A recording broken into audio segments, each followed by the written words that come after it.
श्री कृष्ण जी कहते हैं, आत्मा न तो जन्म लेती है, न कभी मरती है और न ही इसे कभी जलाया जा सकता है, न ही पानी से गीला किया जा सकता है। आत्मा अमर और अविनाशी है। अगर व्यक्ति शिक्षा से पहले संस्कार, व्यापार से पहले व्यवहार और भगवान से पहले माता पिता को पहचान ले तो जिंदगी में कभी कोई कठिनाई नहीं आएगी। विषयों का चिंतन करने से विषयों की आसक्ति होती है, आसक्ति से इच्छा उत्पन्न होती है और इच्छा से क्रोध होता है, क्रोध से सम्मोहन और अविवेक उत्पन्न होता है। श्री कृष्ण जी कहते हैं, लोग उसी पेड़ पर पत्थर मारते हैं जिस पेड़ पर ज्यादा मीठे फल होते हैं। अंतकाल में जो मनुष्य मेरा स्मरण करते हुए देह त्याग करता है, वह मेरी शरण में आता है।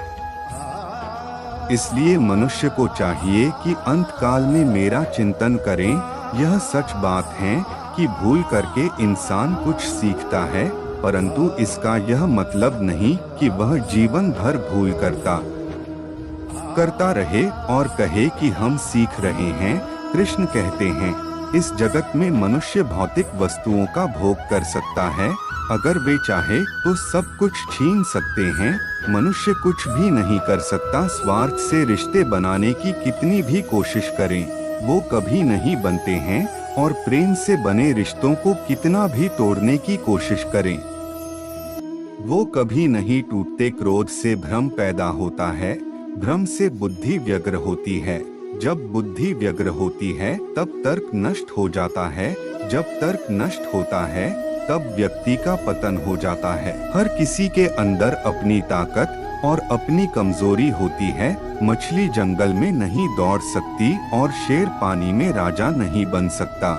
इसलिए अहमियत सभी को देनी चाहिए। धर्म युद्ध में कोई भी व्यक्ति निष्पक्ष नहीं रह सकता है। धर्म युद्ध में जो व्यक्ति धर्म के साथ नहीं खड़ा है, इसका मतलब है वह अधर्म का साथ दे रहा है, वह अधर्म के साथ खड़ा है। अगर कोई मनुष्य हमारे साथ बुरा कर रहा है तो उसे करने दो, यह उसका कर्म है और समय उसके कर्म का फल उसे जरूर देगा। लेकिन हमें कभी भी किसी के साथ बुरा नहीं करना चाहिए। अपने दुश्मन से बहस करने के लिए उसका अभ्यास करना बहुत जरूरी है। सही काम को करने के लिए समय हर क्षण सही होता है।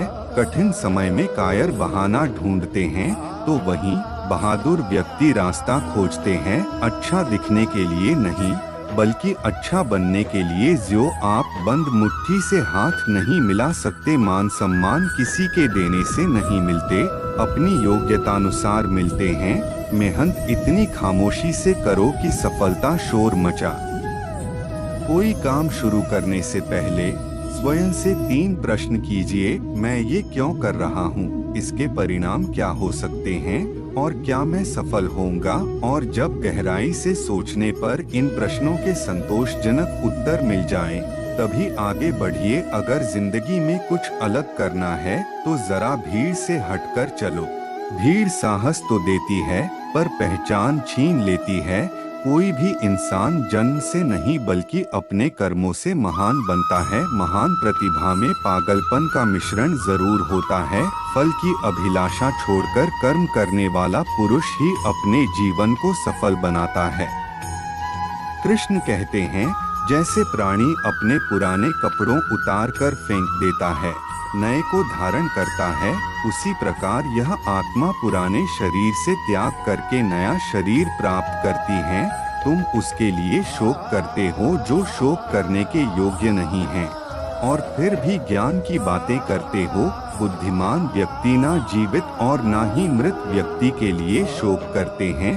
मन की गतिविधियों, होश, श्वास और भावनाओं के माध्यम से भगवान की शक्ति सदा तुम्हारे साथ है और लगातार तुम्हें बस एक साधन की तरह प्रयोग कर सभी कार्य कर रही है।